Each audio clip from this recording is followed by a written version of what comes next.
Hey friends, welcome to the Johnson City Living Podcast, where we learn about the people, places, events, and flavors that make Johnson City just a lovely place to live. I'm your host, Colin Johnson, with the Colin and Carly Group and Keller Williams Realty.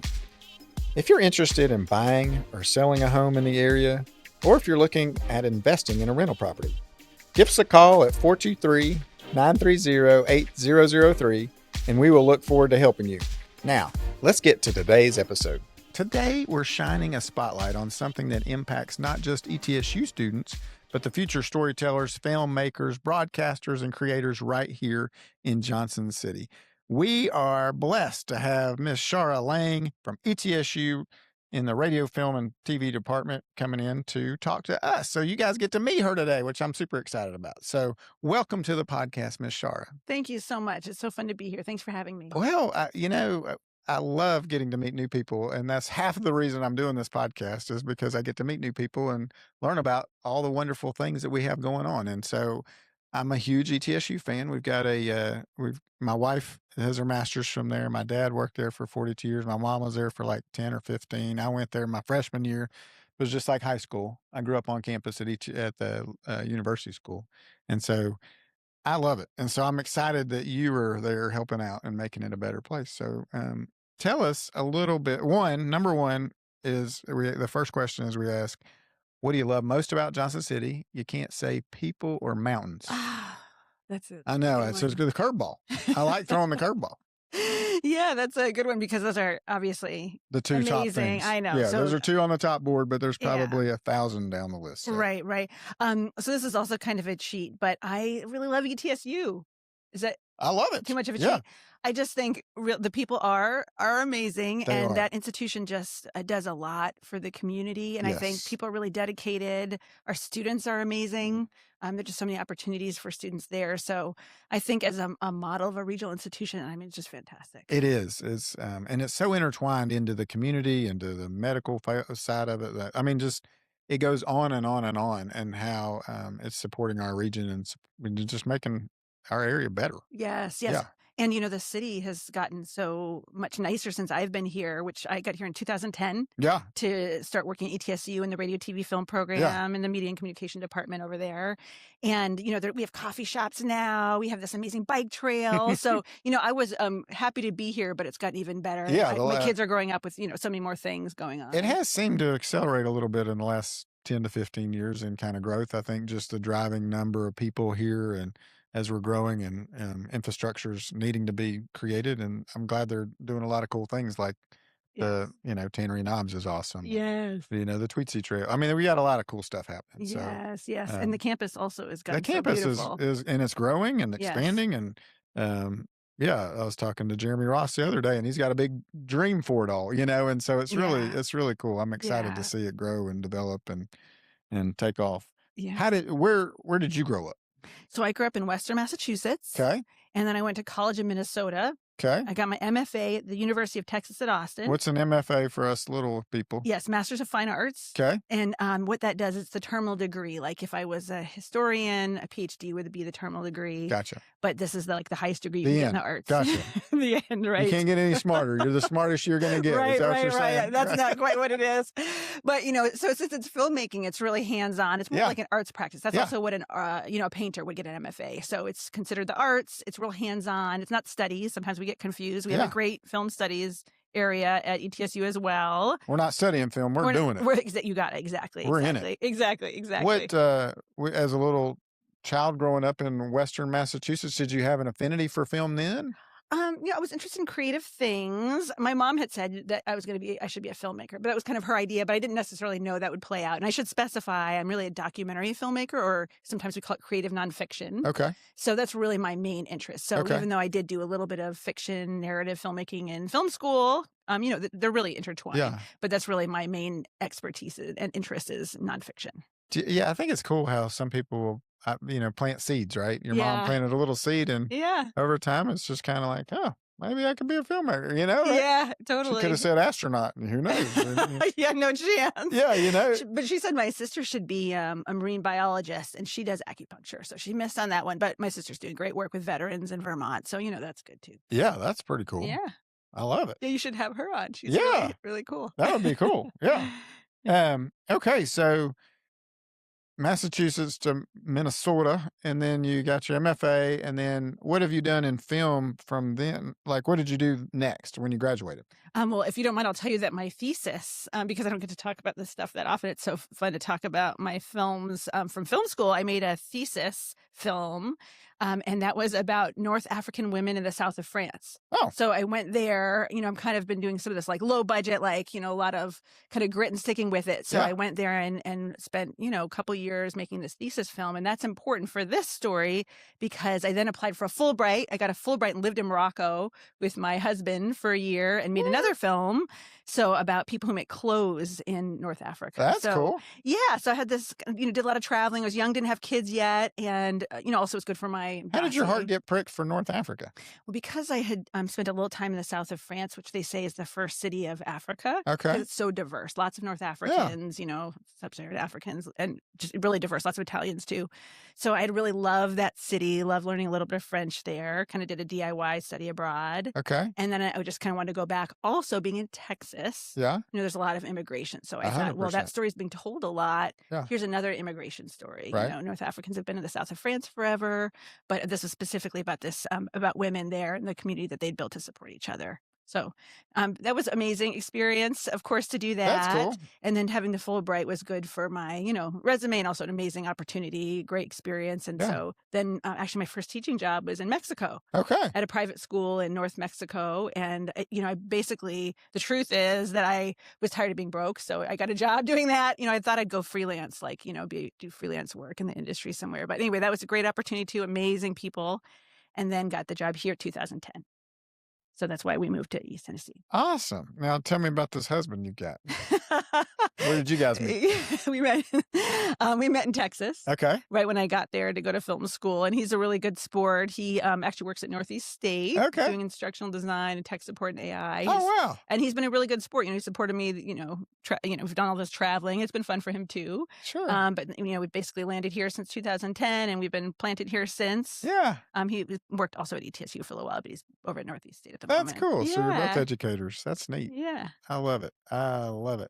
Now, do you have an acting career at all? Have you ever acted? No way. No way. Just How more about you? Documentary. Yeah. Oh, yeah. I'm not interested at all in front of the camera. This is probably the most in front of the camera I've been. Yeah. already in here. No film roles for me. Just act stupid in front of like the YouTube. You don't have an itch to scratch at all apart from YouTube? No, I don't think so. No. I mean, like,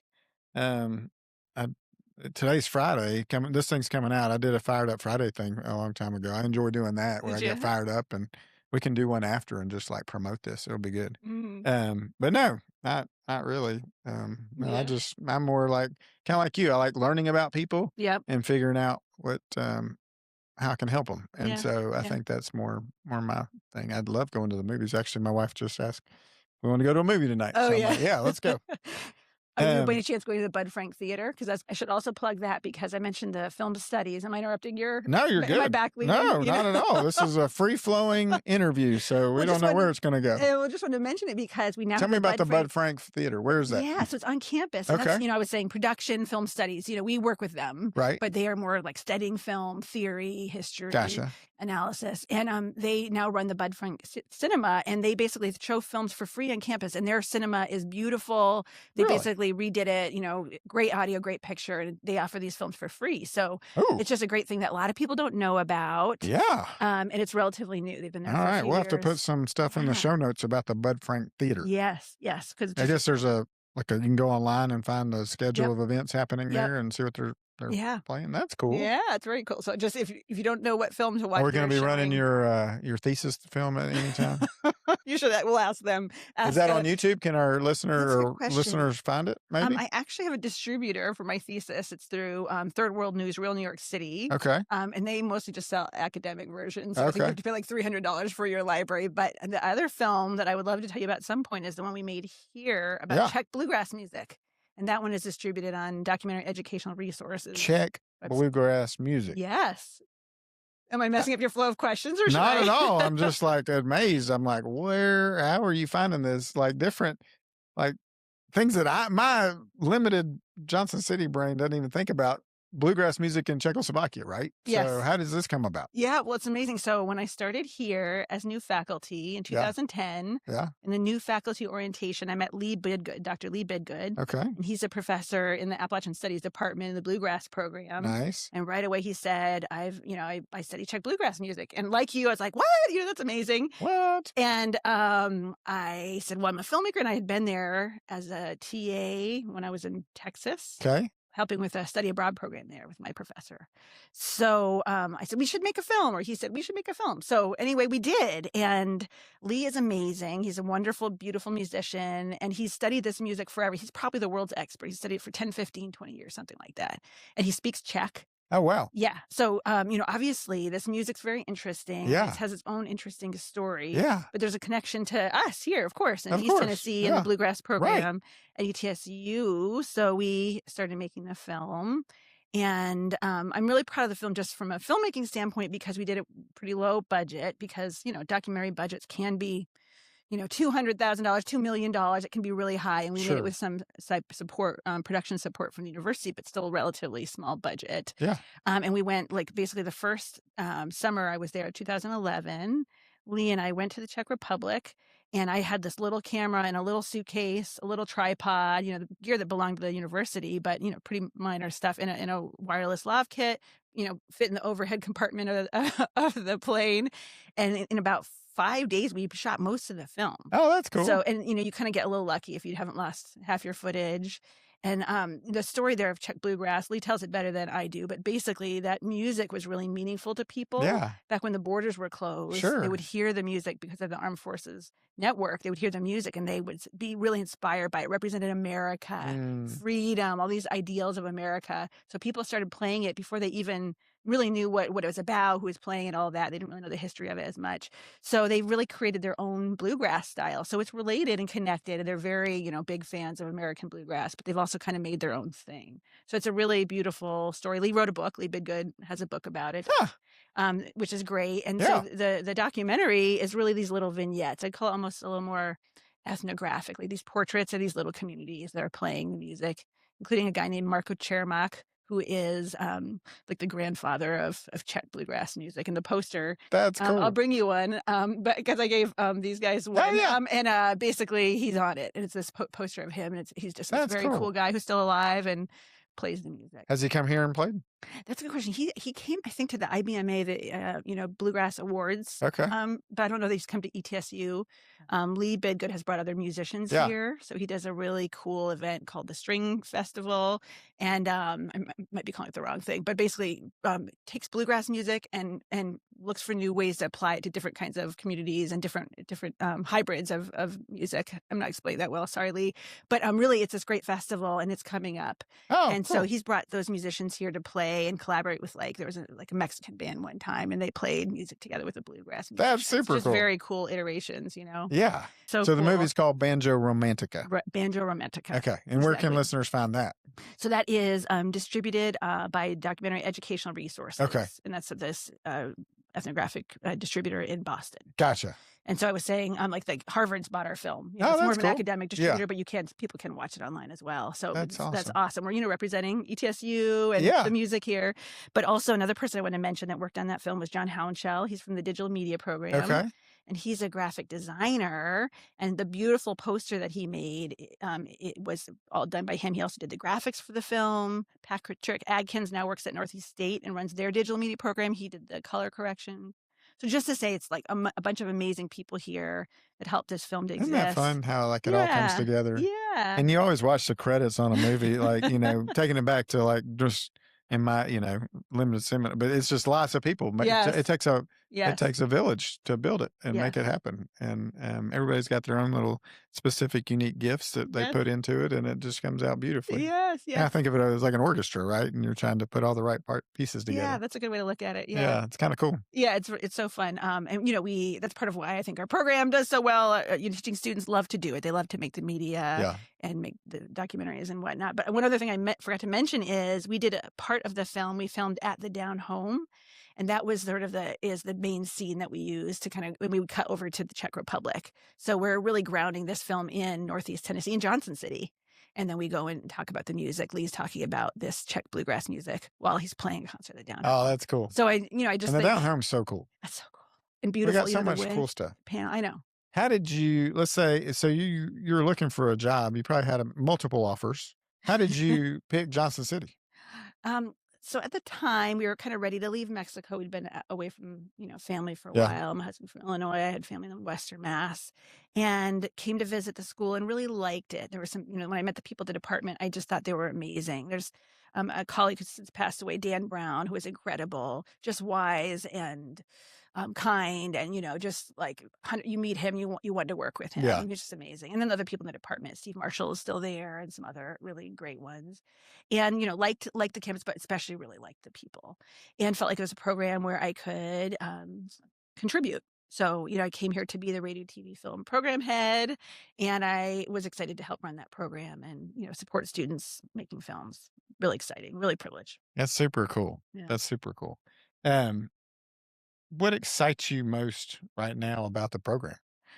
Great question. The students right now are just awesome. We have a really great group of students. They're really enthusiastic. We know the industry is in flux, and it always is, Mhm. but we just have so many people who are really passionate about what they're doing.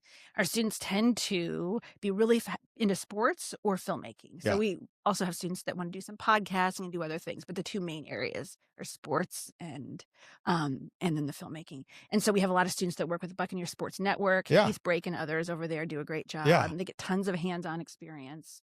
And I like sports, but I'm not like a super fan. I don't know about you. Are you? I'm a fan. My wife and I love to go watch the women's ETSU basketball team. And you and your husband should go. It's a lot of fun. Our good friend's the head coach, Brenda Mock Brown. I'll give her a shout out right now. And her husband, Jeremy, and I are buddies. And so it's fun because we have a personal interest there. But then those girls get after it. I mean, they're feisty and they're great. I mean, just like they are passionate about it, and you can tell. And so it's a lot of fun. So Carly and I are heavily invested. We love like just to watch these girls, and we just it's exciting. Yeah, So yeah. I would tell you there's probably a cute little movie right there. Like it would be Yeah. really interesting. And Brenda's like you, we were blessed to have her at ETSU. She's awesome. So That's really cool. yeah. Yeah. Well, also, maybe you're like this, but a lot of my students, they know so much, not just ETSU sports, but they know, they follow it. They watch it all the time. It's incredible what they know. It is. I have friends who, one of my friends, Josh Gibbons, he is like the savant of all this stuff. And I'm like, how do you know all this sports stuff? Like, it's just crazy. Wow. Yeah. Yeah. I can't keep up with it all. Yeah. Not my main passion. But yeah. So along those lines, how do you stay current, right? As you're the program head, you're leading the program and all the teaching students and teaching classes. How do you stay up on all the new technology, all the stuff that's happening so quickly, right? Yes. How do you stay ahead of the game to teach your students, right? Because you're trying to get them to be the best they can be. Yeah. We have an amazing team. I'd say we all have our parts. And as I mentioned, like I'm especially interested in creative nonfiction or documentary. That's kind of my area. So I'm on top of that pretty much all the time.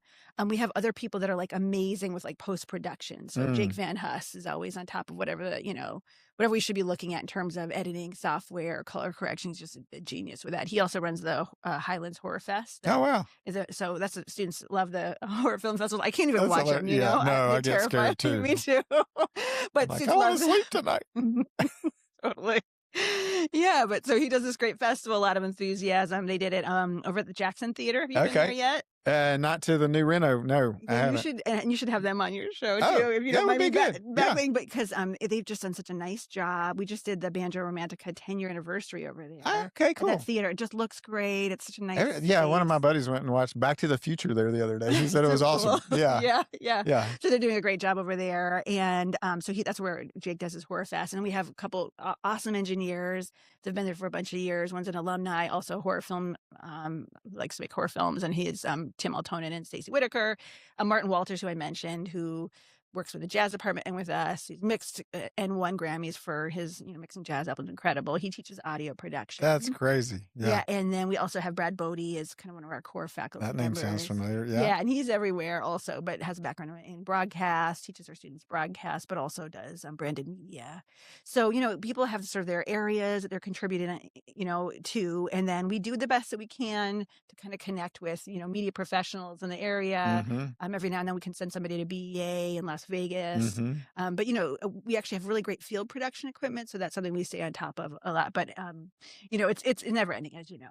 100%. It's never ending. You're always got to stay on top of it. Yeah. What are some projects you're working on where some students have hands-on opportunities currently? That's a good question. So, yeah, the core of our program really is hands-on, and like if for a major, people are doing some comm law and some other foundational classes. But once you get to the heart of the major, I'd say in radio, TV, film, they're doing hands-on projects pretty much all the time. Yeah. So they're doing screenwriting. They're making their own films. They have a lab class where they get to kind of do whatever they want, but as long as it's hands-on in the department somewhere. So that that's really like a core part of our program. So they're really kind of doing it all the time. Right now, I'm working with capstone students, and they're about to graduate, so they're doing a capstone project, and that is something they've done a lot of times. They've gotten a lot of practice, but they feel the pressure because they're trying to graduate. Right. And this they want is to the do one. the best. Yeah. Yeah. And it's they care. They really care about what they're doing, and they want to do their best. So it's really exciting. That is fun to watch them grow and take Yeah. off. So talk to me about, like, if our son Christian, he's a sophomore, he's in finance, but say he wanted to roll in, what does the future look like for your students who are graduating? What are they going to go do? That's a great question. So, with students that are graduating now, the jobs that they get the most often are something in branded media, or we get a lot of students that work for the news stations. Okay. So those are the kind of the most common jobs that students will do. We sometimes have students that will go get their MFA. So we've had students do that. We have some students who are working in Los Angeles, in Atlanta, and that's very cool. That would be something like in a production company or freelancing, that sort of thing. We have somebody who works for a costume director out in Los Angeles. Oh, that's cool. Yeah, so there are a lot of variations, but that's sort of the core skill set, I would say, is that media production. So camera, audio, editing video, especially for us. And then, people kind of riff on that. But again, the branded media, there's a demand for that everywhere. People opening up their own shops and serving the community wherever they're at with creating media for them. I love it. And then how many different universities have programs around like this? Are there any, or are we kind of like an anomaly in the area? In the area, Milligan just had to close theirs, unfortunately. Okay. Right here, we're there's some in Northeast State. We get quite a few transfers from Northeast State. Will start do their 2 years and then come to us. But we're really the program here right now. But then there's stuff in Asheville. It's a so you pretty can common. do Asheville, and then like Knoxville. Would Yeah. Okay. UT Knoxville has a good program, and programs tend to have slightly different emphasis. But yeah, there are a lot of places to do it. It's a really good skill set. It's it helps you creative problem solve. That's something else I tell our students all the time. The other thing is working in teams. You got to figure stuff out. Yes, exactly. You've got to be able to troubleshoot, and also you have to be able to work with other people. So that soft skill set is also super important. 100%. Yeah, you got to learn to get along with. Yes, and really different aptitudes. Like in filmmaking, you'll have people who want to produce. They're organizers. They're ideas people. Then you have really technical people, people that are love cameras, right lumen just for this one shot. You're like, all right. Exactly. And actors are a whole other animal, and they're amazing. I love actors, but that's a whole different. Yeah, they're like, you don't want to overgeneralize, but they tend to be, they're amazing, and they are, in front of the screen all the time, and that's its own specialty. So, we do a lot of actually in our program collaborating with people all over the place. I've collaborated with the art department and the bluegrass program and the theater program. So anyway, we do a lot of collaborating because you can do so many things, with that kind of skill set. That's super cool. How do you see digital media like change? Like, it used to be a lot of film stuff, right? You're like, and then how's digital media changing the film world and that you can kind of explain to me as a novice? Well, we're definitely in a time of a lot of change. Uh-huh. And, with mergers, corporate mergers, that could change things further. I see my students being really creative and starting to think about new forms. So, Mm. there's like a feature film, but they're a lot interested in shorter form. Mm-hmm. So there's just going to be a lot of changes on the horizon. I think these days there's just so much, of the branded media because that's what there's demand for. So there, some of that is crossing over to some of the more mainstream venues. I think it's going to be interesting to see, AI, and I haven't gone deep into that. Well, I was gonna ask you about that. Yeah, I'm not the best person to talk about it. I'm not on top of that. But obviously my students were talking a lot about the commercials at the Super Bowl. Yeah. I'm still, one of the things that I'm really interested in is just like the community building around filmmaking. Yeah. And so, being on the cutting edge of that, I mean, we're going to have to deal with it. I'm just not really there yet, but, wanting students to learn how to fix problems, the thinking process, the process of framing shots and thinking carefully about images. It's a kind of media literacy, I always say. It's Sure. like when you're making media, you're learning media literacy. So Yeah. I want them to get that. And Yeah. then I think then they can be adaptable. When Yeah. you develop those skills, they can be really adaptable. I think that's something you think about on AI because it'll you're having to ask now, or they're tagging it like this was AI generated, so that, but you don't think about the angles and the the way it kind of creates its own story, Yeah, right? And yeah, versus humans' interpretation, how they would handle the camera, and you start thinking about it, it's kind of interesting. yeah, It's probably like yeah, searching through lots of films and how did this get shot, and then I'm going to go ahead and just extrapolate and say this is the best shot, right? yeah, And you yeah. know, but it's all just theory too, which is kind of crazy. So Yeah, yeah. it's hard to wrap my brain around as a 52-year-old guy, but we'll see how it goes. Yeah. I think people like me, like I wanted to do it because I was interested in the adventure in Yeah, part. And so I think a lot of the students that want to do it, they want to do it because they want to be together. They want to be making things. They want to be in the world. So, I think, it's definitely something to think about. We're going to have to pay attention as it develops, as it kind of finds its footing and how it affects our industry. But I also think for young people who grew up during COVID, are dealing with the social media issue, like phones and screens kind of. and separation. I feel like it Yeah. was very isolating. Yes, And yes, and I yes. hope that AI is not isolating too. Like you're Right. saying, it's a community to build it. But if you're like, oh, well, I can have it do this and this and this for me, I'm my own little studio company, right? And I Yeah. can do my own movie, and I don't need any, And I don't know that you don't get the harmony of lots of ideas coming together, Yeah, right? so And so true. Yeah, that's a good point. it's Yeah. it'll be interesting to see how it plays out. Yeah. And working with actors is its own, again, I'm mostly creative nonfiction or documentary, but working with actors is its own amazing experience. You're working with another person and you're trying to recreate the real, you're trying to like help evoke emotions Hmm. and shared experience. And so Yeah. that is like a really kind of beautiful, unique Yeah. And I process. think when you watch something that's AI generated, you can tell, Yeah. and they're saying, oh, it's getting better to where you can't. But I think human to human, there's a Yeah. specific energy there that I don't think it'll be able to recreate, right? And Mm, so I don't see it taking the role of actors and yeah. that kind of stuff and I Yeah. think it'll just be an enhancement, hopefully.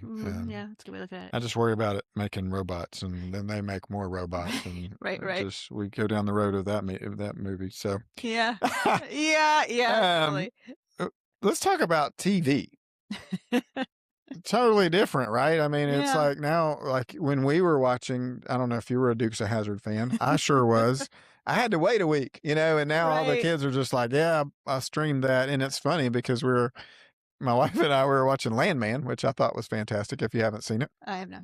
Yeah. Um, but you have to wait a week. Like they're Yeah. making you wait again, which is, I enjoy. So, what do you see for the future of TV and that kind of media? Yeah, I mean, that's a good question. I think of them as so merged because for distribution, like a lot of the stuff is coming out like Netflix. Like Netflix, is it TV? Is it film? It's both really. Right. But I'm not sure that I could have more predictions besides what I already said, except that the platforms are changing quickly. Yeah. This merger could change. What's the merger you're talking about? Well, so it is. They're talking about buying Netflix. Okay. Netflix buying. I forget who is it. Warner. Qualcomm or something? HBO. Yeah. HBO. Okay. So anyway, and whether or not that's a possibility. that if they merge, they would have a disproportionate amount of power, and that could affect kind of what gets made. I heard some people talking about the other day and saying that they both have some of the best, most edgy programming, and that there's a risk that they basically won't be fighting each other there would a be little bit. competition, that kind of productive competition for making which really makes great things media. better, right? Yeah. So I can't say that I'm following it like so closely. I'm pretty grounded in kind of working with the students and building community around film here. Yep. So it's not that I'm totally head in the sand, but a little bit if it's not creative nonfiction documentary. I gotcha. Plus, I have kids, so we don't, we're watching kind of what they want to watch. But I would say again, the thing we just talked about, that because we're so isolated in some ways, I think bringing people together around film is great. It's a shared goal. So this, which is a good segue if you don't mind. No, let's do it. I was going to ask you about your events you got coming up. Because basically, we started this event this is our 5th year doing the 52 Film Festival. And that really is the reason we're doing it, is to build community around film. So I had students in our group, our student film group called Buck Films. They would go and do these film competitions, like in Asheville, for example. Okay. And they're these time competition. There's a famous one called the 48 Film Festival. And you have 48 hours to make a film. So our students would go and do it, and they all work together. It's a group of like 15 kids, and they're working together and making a film. And they're not sleeping for 2 days. Exactly. Yeah. Which I can't do, but they do. Right. Exactly. The same. I'll be like, wake me up. Exactly. Thank you, but they're amazing and they're young. So they would love these festivals. And then at some point I said, well, we should do one. We could do one here. So we started to do our own. I love it. And this is very cool to do it. And they're working together. There's, local independent filmmakers, our students, high school kids come do it. So they make the film. They have 52 hours to make it. And then we show all the films, and, everyone comes. And we used to do it at the Wallace Theater. Okay. He's selling the space. So now we're back on campus. But I think that's great because we actually exceeded the capacity every year. Yeah. So it's very exciting. The other thing that's so cool about it is we get so much community support. So like Spark Plaza has supported us every year. Plan B Films has supported us every year. Yeah. Dick Nelson and Dos Gatos. I love Dick Nelson. Amazing, right? And he gives a free coffee card. That's one of the biggest perks from this whole festival. Is you get Everybody's like, I get a free latte at Dick's place. It's awesome. Yeah, I'll be there. Yeah, I'm in now. You can do it. Which, it's kind of open to everybody. But just, I think it's such a great example of another thing that's so great about this community. People really are supporting, the kids, the young people making these films, understand why it's important. And we've just gotten so much support from others. Maypop Media is going to support us this year. They're amazing. So we're so grateful. Those guys are awesome. They are awesome. I love Mitch and Marissa McGarry. They're just the best. They are the best. And so we're so grateful for what they're doing for the media community, and also just supporting this event. I love it. Yeah. Well, you have to let us know more about it. Maybe we can get involved. That sounds like fun. Yeah. We'd love to have you. Yeah. What else you got going on? Well, it's so nice of you to ask. Okay. Another thing we do is this thing called the Tennessee Film Nights. Time out. When is the 52? Good question. It's coming up. It's February 27th. Right around the corner. March 1st, right around the corner. Okay. Yeah. And then when you look at the movies on March 1st? Exactly. Oh. Yeah. They have to turn them in the morning. They pick up they'll get 3 elements: a location, a prop, and a line of dialogue. Every film has to include those 3. Okay. And they work on it like crazy. Some of them don't sleep. And then they turn it in Sunday morning. We have judges come judge them. And then we show all the films to the public. Anyone can come. And then we do an award ceremony. Okay. I'm excited. So March 1st, be ready. Yes. Johnson Come City. watch the films. And if you want to do it, you have to register basically now. Okay. If you want to be a filmmaker. You want to be involved, you can register. Yep. It's $52 to be part of it. Unless you get it. 52 Film Fest. 52 yeah. hours, $50. You should have made it $5.22 or something. You make a little more money on that. Well, the money, we don't really make any money. We put all the money back in. Whatever we get, we have awards. We get back to the students. We basically do this for almost no money, and at ETSU, which is great. The point is for fun. And I bet it's a blast. It's a blast. It's so fun. Okay, sorry. Yeah. So the March 1st, I just want people to know when they're our listeners. So what's next? So next we have Tennessee Film Nights. Yeah. And this is another thing. I'm really good at the 0 budget events, That's great. I know. So the other one is Tennessee Film Nights, and we do this at the Atlantic Ale House. Oh, yeah. Do you like that yeah, space? I do. It's fantastic. So nice. Yeah, outdoor beer garden. And the beers they have are amazing. Someone else's. And our friend Meg works there. So it's just all around great. Shout out, Meg. Yeah, that's great. So what they do that's so cool, we've been doing this for a while, but basically we show 3 consecutive nights unless it rains. Okay. We show outdoor films. So they have that screen. Have you ever noticed the screen? we project films there, and there people can submit. So anyone in Tennessee, it's just Tennessee, but anyone can submit a film. But it tends to be mostly our students, which is cool. And we show the films, usually about an hour of films, and it's outside. And every now and then we have something special, like we're gonna have silk screening this year. Oh, We've done that's that cool. before. There'll be like a Tennessee. My friend night. Mitch likes to do that. Maybe you can hook him up. Oh, really? Oh, that's good to know, Mitch. So the other thing that's fun about that is that it doesn't really look or sound that great because it's outside and the train will go by. Yeah. Hit the pause button. We got a train coming through.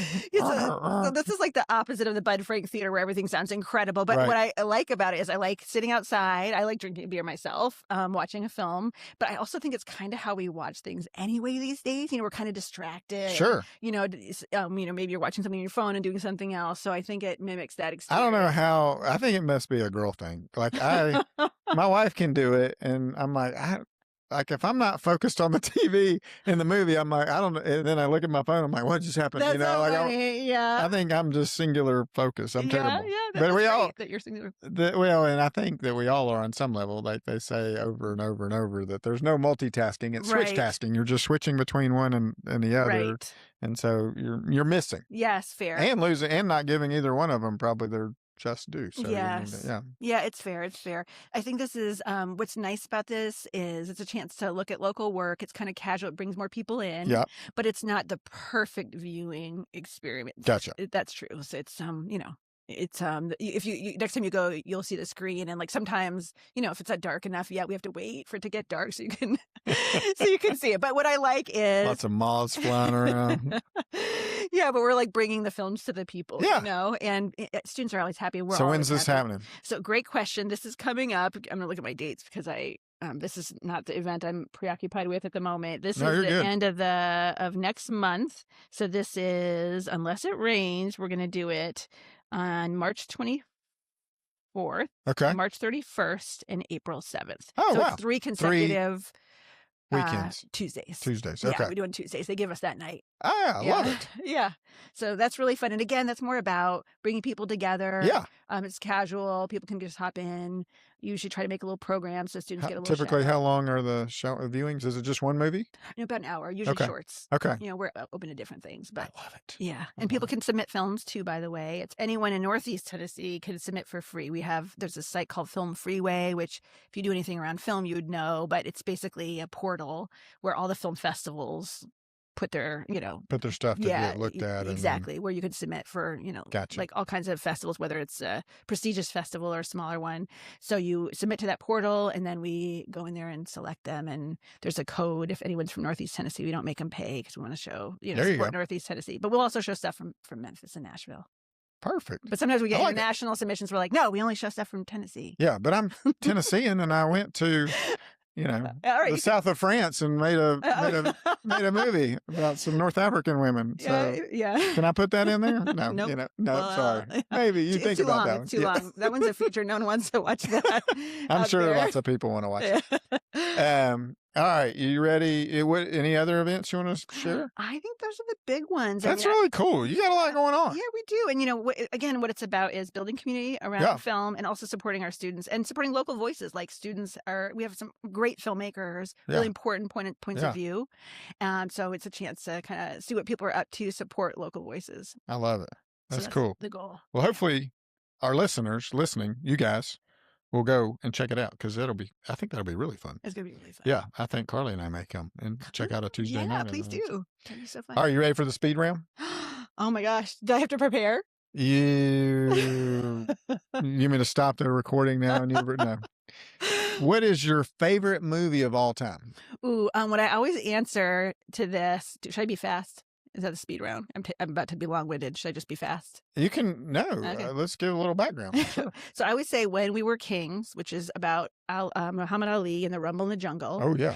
And I love that film, partly because it's shot in film. Okay. The other thing is they had this famous concert there. So you have these musicians from the time playing music shot on film, on celluloid. And the story about this film is that the guy shot the film, and I'm spacing out his name right now because it's Friday afternoon, but he shot the film and he didn't have money to develop the celluloid. Okay. So he puts it under his bed, years later, pulls it out, gets some money, develops it, makes this incredible film. And and it wins the Academy Award for Best Doc. And this is like 1986. What? Wins the Academy Award. But, Rumble in the Jungle, it's like Muhammad Ali. It's like, this Fraser, amazing right? event. So Fraser.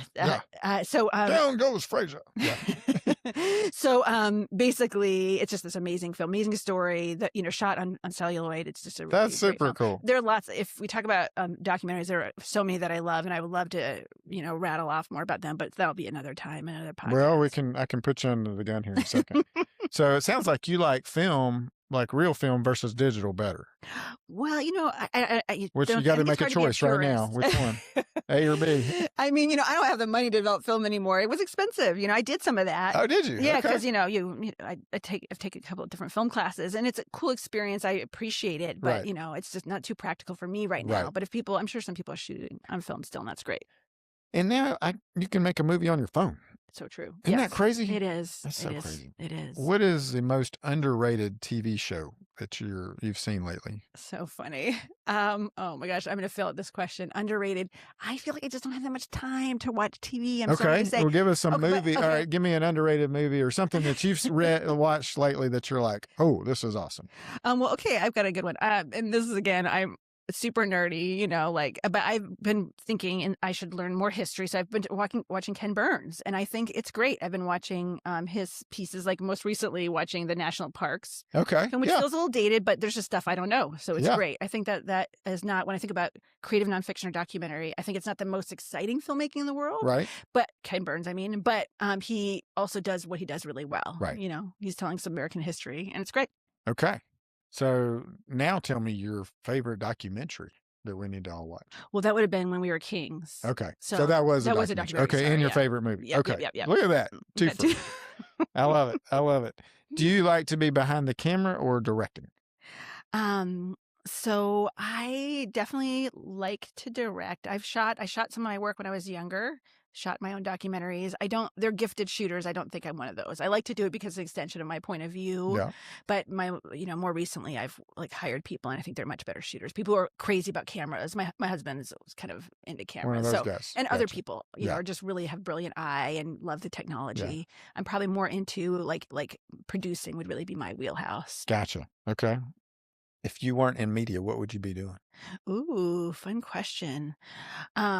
My dad was a therapist, so I sometimes think maybe that'll be the next thing that I do, just because I think it's valuable work, 100%. Supporting people, mental health. Yeah. Yeah. It's a big deal. Yeah, for sure. My mother's a social worker, so similar stuff, Yeah. Supporting people. Yeah, you got to love people. Take care of them on many, many levels, and entertain them or educate them or teach them. Favorite Johnson City coffee shop, and you can't say Dos Gatos. I can't. Oh, that's terrible. Sorry, Dick. He's just been so supportive. Yeah. So what's the other? That is really where I love to go. You go to Dos Gatos all the time. I really got to say about that the moon, maybe.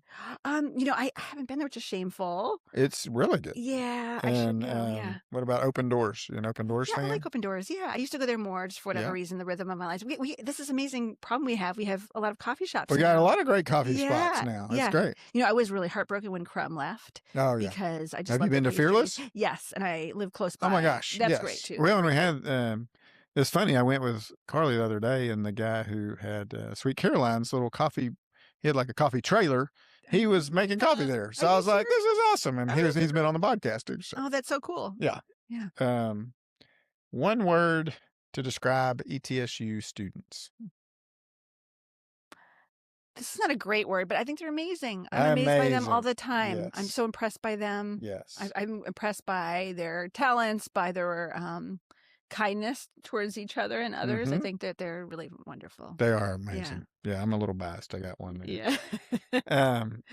How can local businesses partner with you and ETSU? Well, thanks for asking.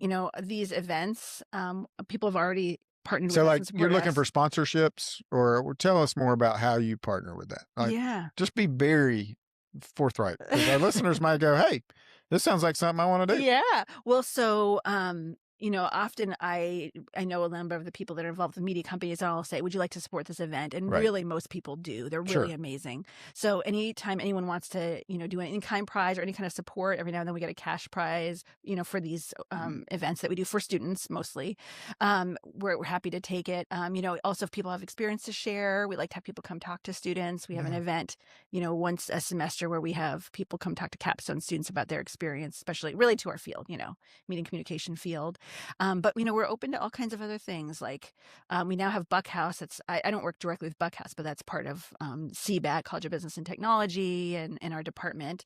And they work with clients in the community at sort of a reduced rate. So that's another opportunity that kind of supports the community and helps students learn. Yeah. So anyway, any of these things, I'm kind of open to ideas, like to hear from people. So people want to plug in, people contact us sometimes because they want different media projects. And we can sometimes do that. Students are also learning and also need to kind of follow their own ideas before they have to get paid. So sometimes those work, sometimes those don't. But I'm love to talk to anybody. People can send me an email at langes@etsu.edu, and I'd love to hear about ideas. I love it. One more time, a little slower on your email. How they connect? How do people connect with you?